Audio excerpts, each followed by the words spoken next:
When most people picture retirement, they imagine one long chapter, a steady stretch of time where life and spending stay more or less the same.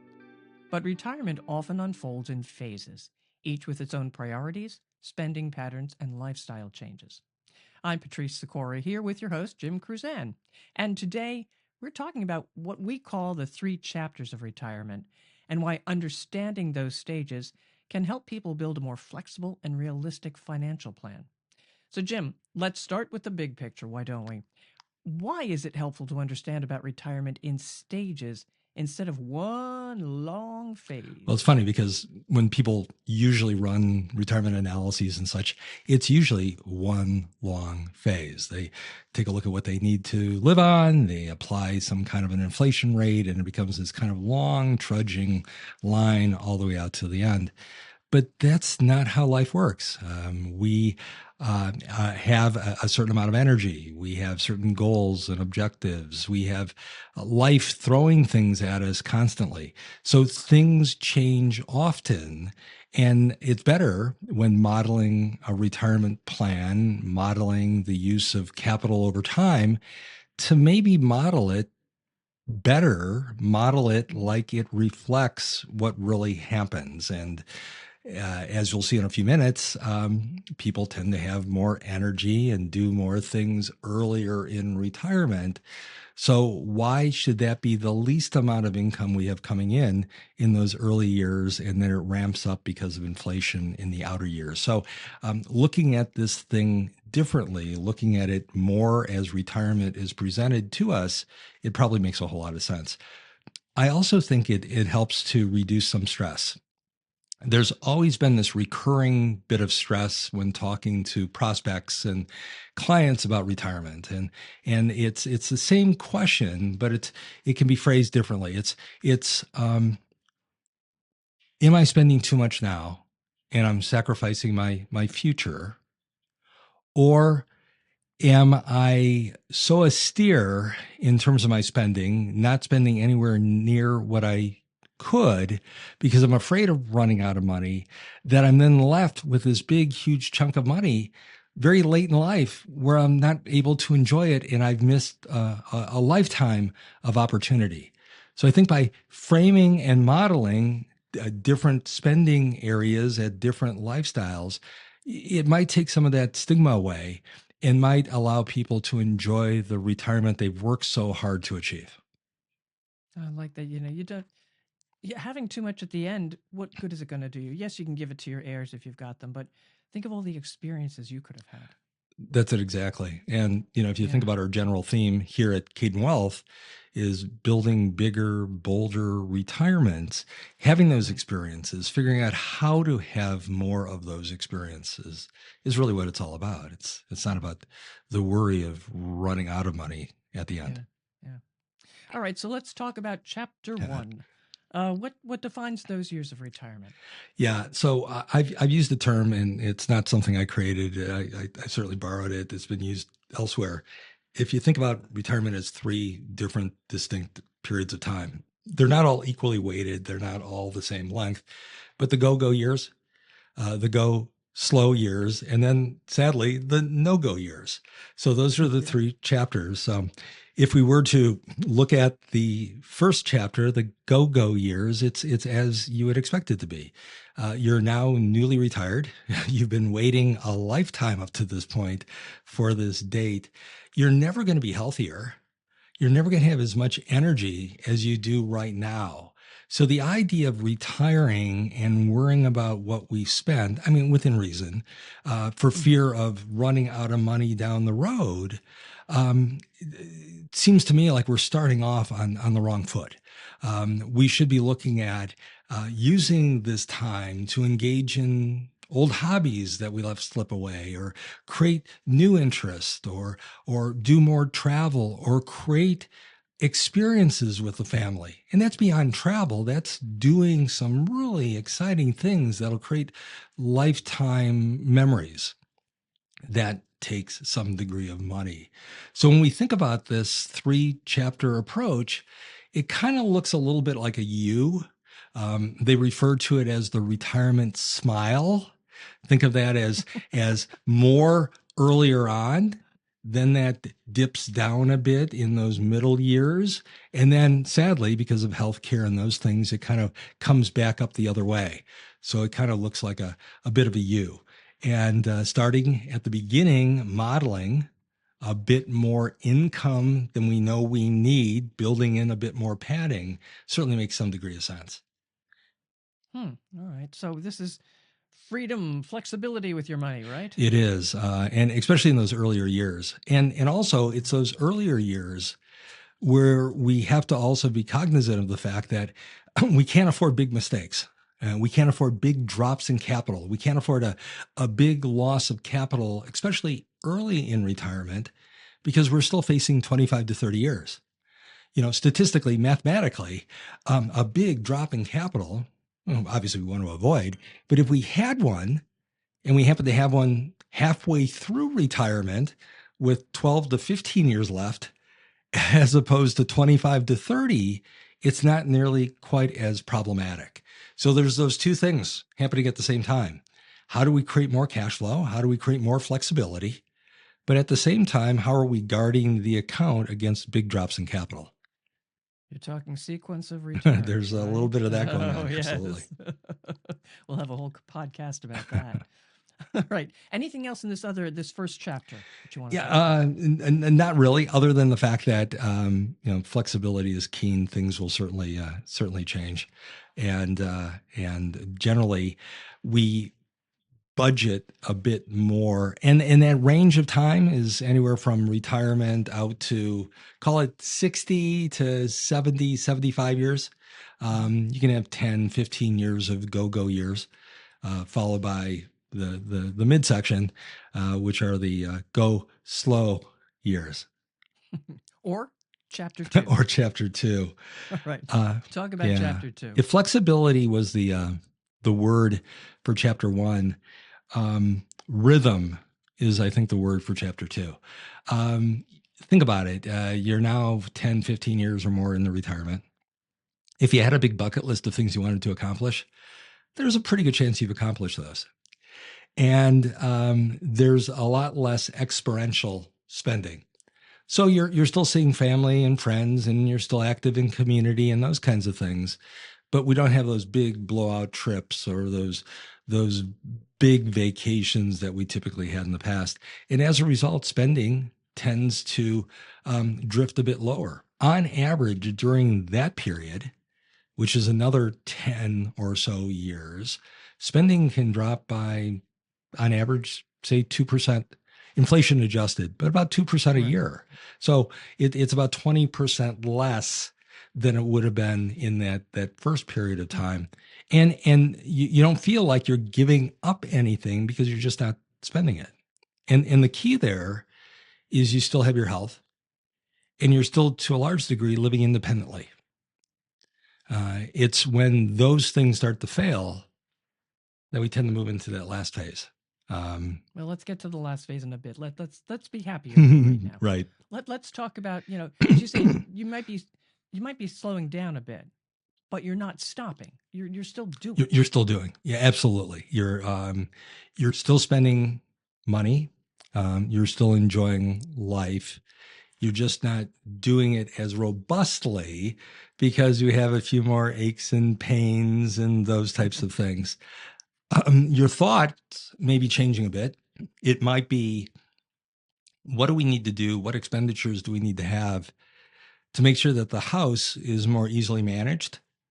There might be, we've seen clients who have had capital improvements on the house. Just, I don't want to have to bother having this thing painted every couple of years. Well, then let's use some siding or whatever, or lawn maintenance, or changing the kinds of shrubbery around the house so it's just far less maintenance involved. Preparing for that period of time when the home becomes a more difficult thing to keep up. Also, you start looking at longer-term healthcare, not so much from the standpoint of buying long-term healthcare. That should have been done decades ago if that's something you wanted, but really looking at the assets and what those costs might look like, et cetera. We have a number of clients who are perfectly healthy, but they start looking at should they ever need assisted living or something greater than that. What are some of the resources that are available within the communities? What that would look like. So they have a better sense of what that spending looks like. Is this the time when if people are going to downsize, they generally do? They usually do in that mid period of time, right? And in some cases, if they were living elsewhere, they might start looking at downsizing and gravitating a bit closer to family. Oh, yeah. There's a lot of that. In Michigan, we call it halfbacks, where people will retire to Florida, and then they won't quite move all the way back, but they'll move to Nashville, which is about half the distance. So they're getting closer. So visits from the kids and check-ins are a little bit easier. And there's truly a lot of that going on in Tennessee. All right. Anything else for chapter 2? No, that's really about it. The key is alignment and being a bit more routine. We kind of fall into a decade or more of kind of recurring habits. All right. So now we're moving into that phase where, well, health is a big issue. Housing, I'm sure, is a big issue. What happens in chapter 3? And first, I want to say nothing is clear cut. We have clients that are in their mid 90s that are just like razor sharp, and it's just incredible. So the mid 90s might be the 80s of a decade or two ago, but generally it's that last certain number of years to as much as the last decade. I think the key here is health or mobility is starting to wane a bit. And in some cases, you'll see a change there as well in terms of independent living. All the other expenses tend to actually go down during that period of time. However, shelter and healthcare costs rise. So if you consider that period of time as it compares to the second, there's generally more spending, more inflation-adjusted spending than there would have been before, because generally shelter costs, healthcare costs start to rise. I mean, if you consider it, somebody who's retired for a number of years, who are living in their primary residence, there's a good chance that residence is paid off. They don't have a mortgage. They have carrying costs, insurance, and property tax, and those types of things. But that's relatively small considering if you were to go into assisted living or nursing home, those costs can be 5, 6, 7, 10, 12, 15,000 a month. Trading a perfectly good home for now something that provides supportive services. So that's where the budgets get blown out because of a lot of that combination of shelter and healthcare. You have to think about bringing services into the home too. Correct. Right. Yeah. Which helps, but home care services can be really quite expensive as well. To the extent that you're double or tripling the carrying cost of shelter and health care that you had previously to these kinds of issues. And then those issues tend to be a bit more of a progressive nature. So, whatever we're spending now, we would probably expect to spend a bit more the year after and the year after and the year after. In fact, if you look at some charts and data concerning retirement health care expense, what does an average retiree spend in health care over their full retirement? And then you look at it over periods of time, you'll see that the vast majority of most of the retirement healthcare spend is happening in the very few last years. So it really becomes kind of a hockey stick. It becomes kind of parabolic at that point. Right. Actually, that does make sense when you think about it. Right. So think about retirement more like a smile. Higher expenditures or cash flow in the earlier years, a bit less in the mid years, and then somewhat of a bit of an uptick in the years after that. And also remember, when we talk retirement, we're really not talking income, but cash flow.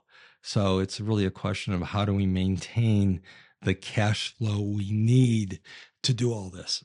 And in those early years where we're spending more, there's only so much that a portfolio can really throw off. So the question then becomes, do we use other strategies as an effort to harvest excess return?